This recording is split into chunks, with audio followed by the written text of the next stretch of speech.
동시베리아를 가로지르는 4,400km의 젖줄 레나강. 레나강은 7, 8월 한여름에도 녹지 않는 땅, 영구 통토층과 함께 위대한 자연작품들을 만들어냈다.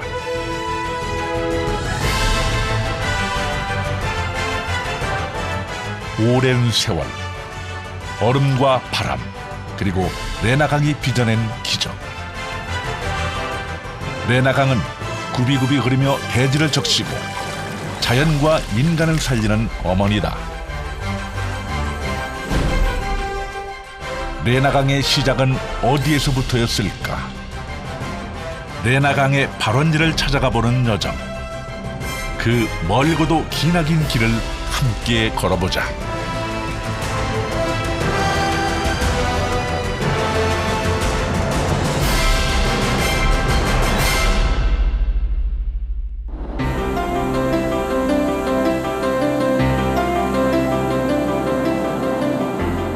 레나강의 발원지를 찾기 위해 비행기로 러시아 야쿠츠크에서 이르쿠츠크로 이동합니다.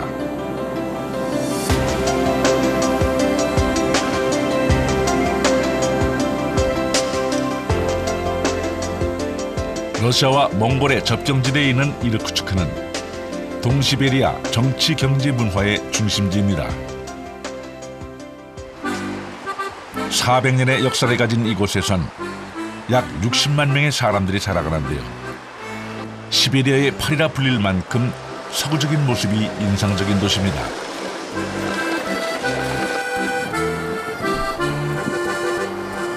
레나강 상류와 인접한 이르쿠츠크에서 또 다른 시베리아의 하천을 만났는데요.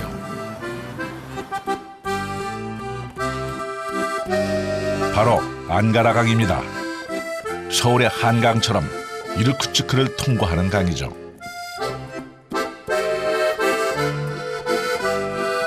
강과 도시는 언제나 평화롭습니다. 홍수가 나지 않는다고 하는 거죠, 결국은. 왜냐하면 우리나라처럼 제방이 그렇게 높지도 않고 하천 옆에 저런 집들이 그냥 그대로 다 들어가 있는 거 보니까 집중호우가 그만큼 없다는 뜻이겠죠. 참 멋진 곳입니다. 자연하천이 그대로 있습니다. 역사가 시작된 이후로 인간이 머무는 지역엔 언제나 강이 있었습니다. 강은 풍부한 물을 주고 땅을 비옥하게 만들기 때문이죠.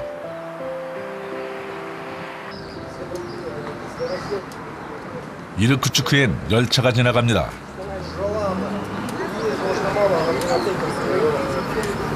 우리에게 시베리아 횡단열차로도 잘 알려진 대륙횡단철도입니다. 유럽과 극동을 연결하는 9,334km의 구간으로 세계에서 가장 긴 철도 노선이죠. 러시아 사람들도 죽기 전에 꼭 가봐야 할 필수 여행 코스로 꼽는 대륙 횡단철도 노선. 열차의 처음과 끝인 모스크바에서 블라디보스토크까지는 약 7일이 걸립니다. 몇 날 며칠 기차 안에서 광활한 대륙을 누비해야 하니 열차는 집과 다름없습니다. 이곳에서 먹고 자고 씻어야 합니다.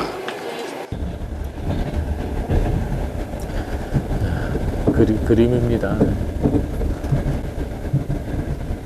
열차 밖으로 시베리아의 풍경이 보입니다.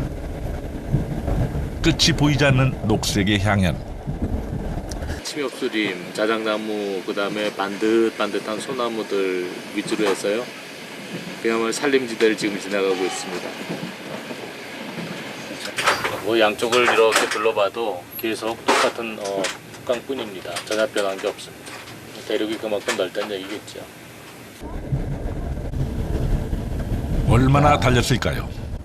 드디어 마을의 모습이 보이는데요. 워낙 추운 곳이기 때문에 채소들을 자급자족하는 형태로 이제 간다고 그래요. 그래서 보면은 집 앞에 밭들이 이렇게 있어서요. 울타리가 전부 쳐져 있어서 거기에서 먹는 채소들을 자급자족하는 형태로 되어 있는 것 같습니다. 보고 또 봐도 질리지가 않습니다. 한참을 더 달려가다 보니 저 멀리 세계에서 가장 오래된 호수 바이칼이 보입니다. 와, 바이칼이네. 드디어 바이칼입니다. 대단히 넓다. 진짜 넓으네. 깊이가 1700m나 된다는 거 아니에요. 제일 깊은 데가. 평균 뭐 한 770m?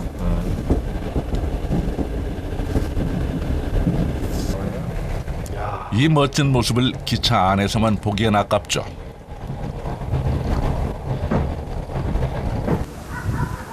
부랴부랴 기차에서 내려 바이칼 호수에 가보기로 했습니다.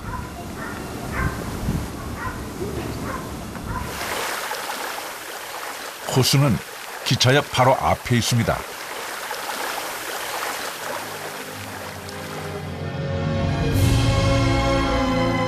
시베리아 남쪽에 위치한 바이칼. 약 2,500만 년 전에 형성된 지구에서 가장 오래된 호수입니다. 바이칼이라는 이름은 타타르어 바이쿨에서 생겨났는데요. 풍요로운 호수라는 뜻이죠. 바이칼 호수는 별명도 많아 성스러운 바다, 세계 민물 창고, 시베리아 진주 등으로 불리기도 하죠. 호수의 최대 깊이는 약 1,600m로 세계에서 가장 깊으며 바이칼 호수에는 전 세계 담수의 5분의 1이 담겨 있다고 합니다.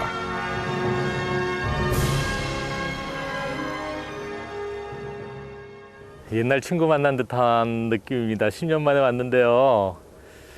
야, 참 장관입니다. 이렇게 넓다니 새삼이요. 바다네요, 바다. 시베리아 깊은 오지에 묻혀 있고 인간의 손길이 별로 닿지 않아 지구상에서 가장 깨끗한 물로 남아있는 바이칼 호수.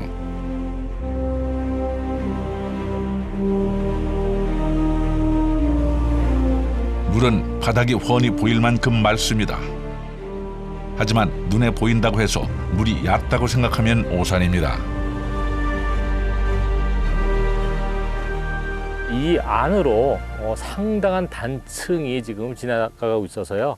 이 단층 운동에 의해서 만들어진 뭐 열곡호라고 이야기를 하기도 하는데 그런 그 호수기 때문에 깊이가 뭐 말도 못하게 깊을 수밖에 없고요. 이 밑에 쌓여진 이 토사의 두께만 6,000m가 넘는다고 하니까 이건 뭐 이루 말할 수가 없습니다. 우리나라 경상남북도와 제주도를 합한 면적보다도 크다는 바이칼 호수. 이곳엔 다양한 생물들이 살아가는데요. 식물 1,000여 종, 동물 1,500여 종으로 그중 80%는 이곳에서만 있는 고유종이라고 합니다. 넓고 깊고 다양한 생물들의 터전. 이런 바이칼의 모습을 보기 위해 많은 여행객들이 찾아옵니다. Hello. Nice to meet you. Yeah. Where are you from?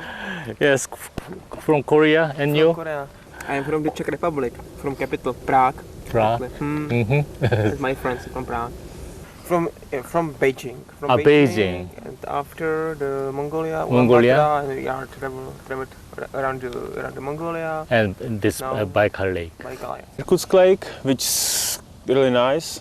Like Russian country is really nice. We tried to swim in the lake, but it's really cold. Like really cold. I don't know if you tried, but it's maximum is 15 degrees for swimming. It's really refreshing, I can say. And our problem is right now that we are out of money, so we tried to catch some fishes, but the lake doesn't give us any fishes. So yeah, let's see how it work out. 겨울이 되면 호수 전체가 얼어붙기에 일부러 7, 8월인 여름에 바이칼을 찾았다는 사람들. 하지만 한여름의 바이칼도 물이 차갑기는 마찬가지입니다. 깊은 수심 때문에 물의 온도가 낮아 몇 분간 발을 담그고 있기도 힘들죠. 끝이 보이지 않는 호수. 바이칼은 대자연의 힘을 느끼게 합니다.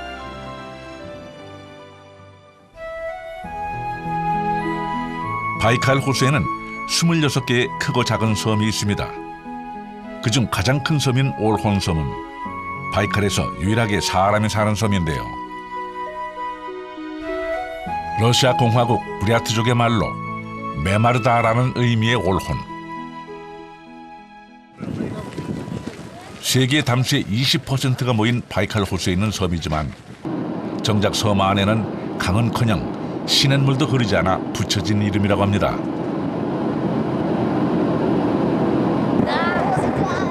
올혼 섬에선 어떤 풍경과 만나게 될까요? 선착장에서 배를 타고 20분을 달려 도착한 올혼 섬. Now excuse me if I sound rude, but I love the way that you move, and I see 가장 먼저 맞아주는 건 모래사장과 여행객들입니다. when I look in your eyes. There's no way that I can disguise all these crazy thoughts in my mind now. 올혼 섬에서 육지와 가까운 쪽 호수는 작은 바다라고 불리는데요. 바이칼 호수 중에서 가장 수심이 얕고 물의 온도가 높아 수영을 즐길 수 있는 곳입니다.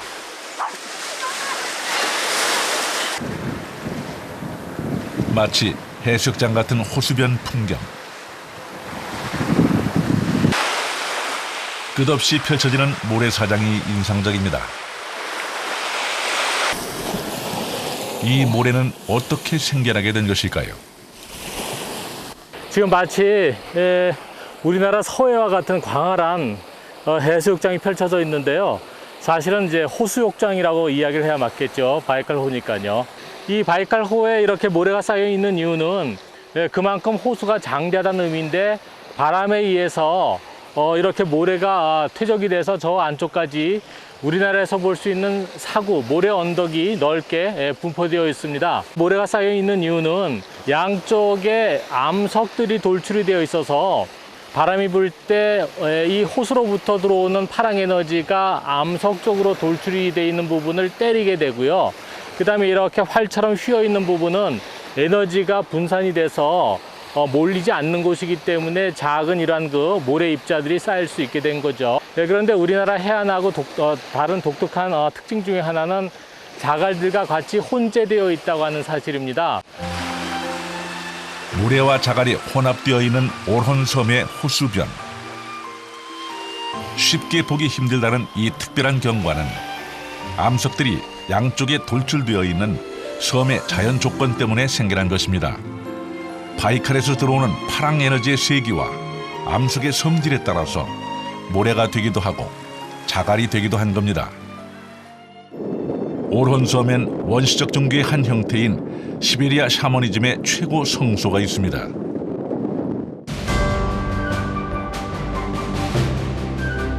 바로 불칸바위입니다. 몽골 사람들의 샤머니즘 발원지기도 한 이곳은 칭기스칸이 묻혀 있다는 전설이 내려오는데요. 때문에 성스러운 바위라 여겨져 이곳 사람들은 절대 이 바위 위로는 올라가지 않는다고 합니다.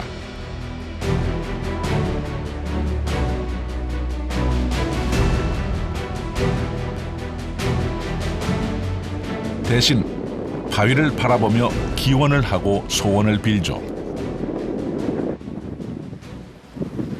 올혼섬에서 바이칼이 넓게 펼쳐지는 쪽 호수는 큰 바다라고 불립니다. 끝없이 펼쳐지는 수평선이 마치 망망대해 같기 때문이죠. 바이칼 호수의 웅장함에 감탄이 절로 나옵니다. 왜 시베리아 샤머니즘의 뿌리가 바이칼에서 시작됐는지 이해가 될 정도입니다.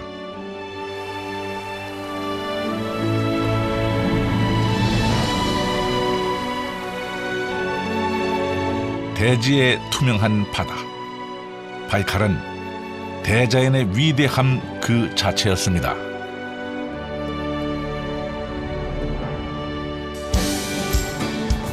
바이칼 호수에서 나와 레나강의 발원지를 찾아가는 길.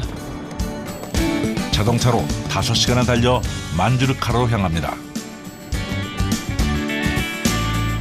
레나강의 발원지와 가까이 있는 만주르카. 이곳에 오니 레나강 주변의 풍경이 중류와는 다르다는 것이 확연히 느껴집니다.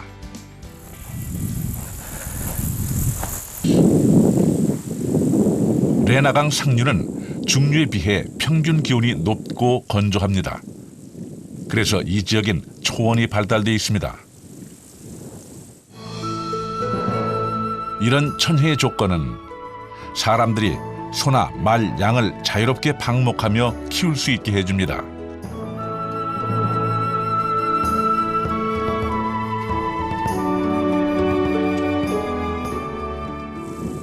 넓은 땅에서 자유롭게 한가로이 풀 뜯는 소들. 만약 레나강이 없었다면 강수량이 적은 이곳에서 가축들이 이렇게 잘 자라지는 못했을 겁니다.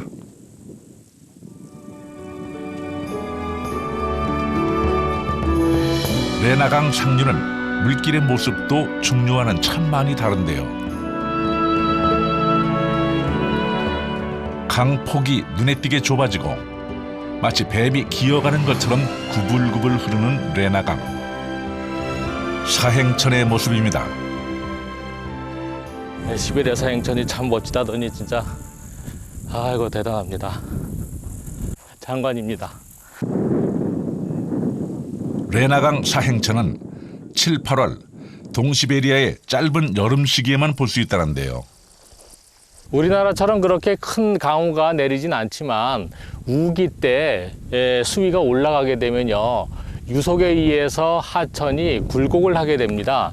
굴곡을 하면서 그 계속적으로 깎아 내려가는 곳은 더 깎고, 그 다음에 그 반대편은 그 퇴적물들을 쌓여놓고 해서 공격 사면, 그 다음에 그 반대는 건설 사면 이렇게 이야기를 하는데, 공격 사면과 건설 사면이 번갈아 발생이 되면서 이러한 그 사행천이 만들어지게 됩니다.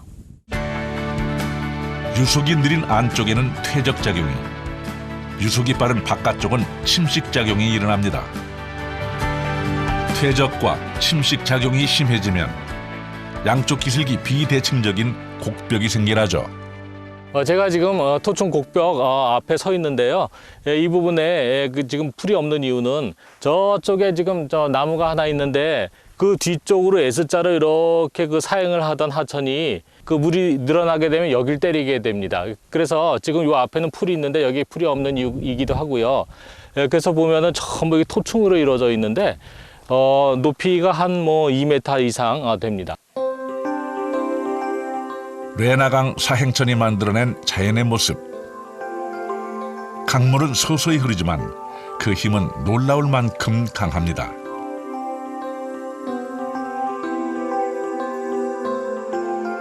대지를 적시며 구불구불 흐르는 사행천. 레나강의 생동력을 느낄 수 있는 시간이었습니다.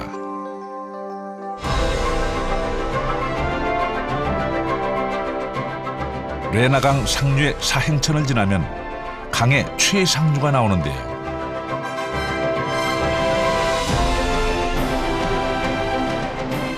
최상류로 갈수록 물길이 눈에 띄게 좁아지고 숲이 우거집니다. 자연이 만들어낸 경이로운 풍경입니다. 이르크츠크주에 있는 카축은 레나강 최상류 지역입니다.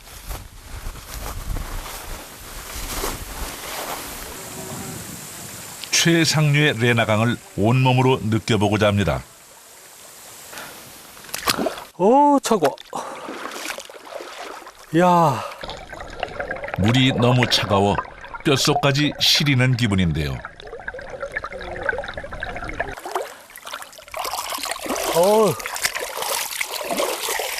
물 속도가 얼마나 빠른지 그냥 이렇게. 물살이 제법 거셉니다. 여기서 조금만 더 올라가면 이 그 레나강의 최상류 마을이 있습니다. 그 마을에서 100km 더 올라가야지 발원지가 있고요. 그래서 거기까지는 길이 없어 가지를 못하고 해서 아마도 저희가 위에 있는 마을 원류부 최상류 마을까지만 아마 갈 수 있을 것 같습니다. 발원지까지는 사람이 갈 수 있는 길이 없다고 합니다. 그저 강만 흘러갈 뿐이죠.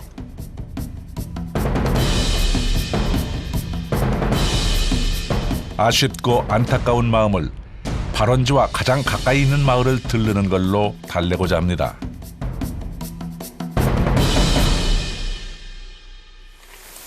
레나강 발원지와 100km 떨어진 마을. 30여 가구의 주민들이 살아가는 고즈넉한 작은 농촌 마을입니다. 레나 강변에선 아이들이 낚시를 하고 있습니다.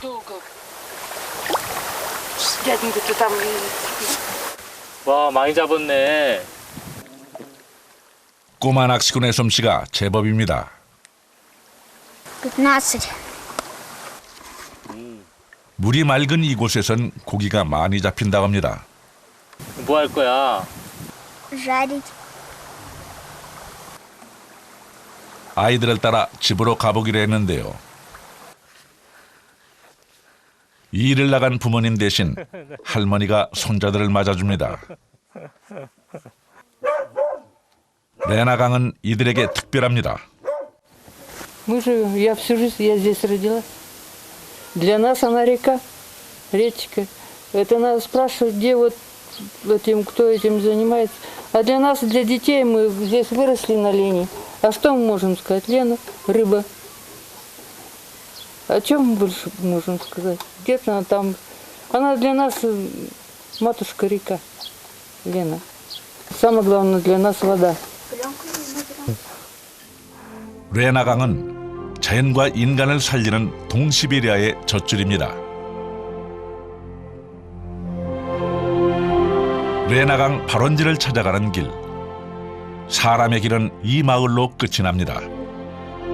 강물이 흐르는 저 너머에는 무엇이 있을까요?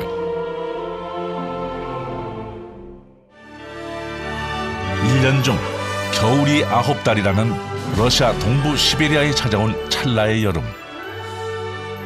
우리는 이 짧은 여름에 레나강을 만났습니다. 그리고 꽁꽁 얼어있던 대지가 초록이 되고 다양한 생물들이 생명력을 뽐내는 모습을 보았죠. 레나강은 자연과 인간을 살리는 젖줄이었습니다.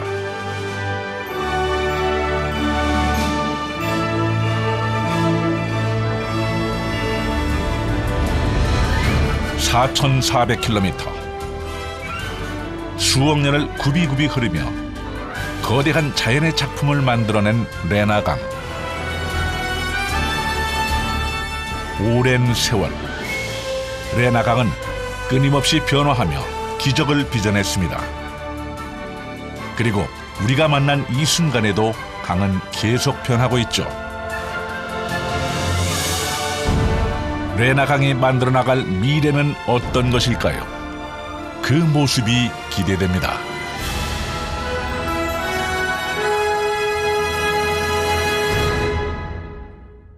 Our world, we want to live.